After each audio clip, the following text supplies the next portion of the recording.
treasure. That is what you are. You're my golden star. You can make my wish come true if you let me. Alright guys, good morning. Basically what we're going to do is, for this quick tutorial, we're going to measure a liquid out of a graduated cylinder. Now you would think that's not really very hard. However, it's a little more difficult than you would think. And it's very important to be accurate. So let's go ahead and get started. Alright guys, so this is a graduated cylinder right here. You can see that it has all sorts of marks on it. Each one of those lines represents 1 milliliter. Okay, when we're talking about milliliters, we're talking about volume. So when we use a graduated cylinder, we're measuring volume. Now you can see that I have some liquid here. It's just water from the faucet. Okay, not drinkable. Do not try and drink it. Now, if I were to ask you,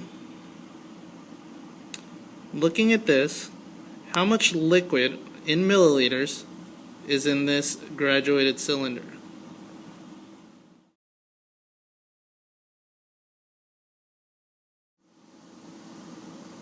Now, some of you say 52 milliliters. Well, you would be wrong. This is actually 51. And the reason being is, if you take a look, there's almost that thing that looks like a floating contact lens at the top. That's called the meniscus. And when you read a liquid in a graduated cylinder, you read from the bottom of the meniscus. So this actually has 51 milliliters of liquid.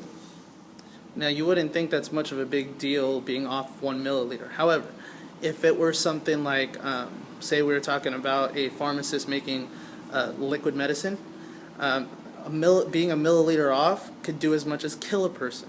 So it's very important that in science or in the medical field or anything like that, that you get these measurements right. So remember, we measure from the bottom of the meniscus for the graduated cylinders. So what I want you to do at this point is you're going to have your graduated cylinder, put some water in it, and then go ahead and read it as a group, and then I'll come around to check to see if you're reading it correctly. Alright?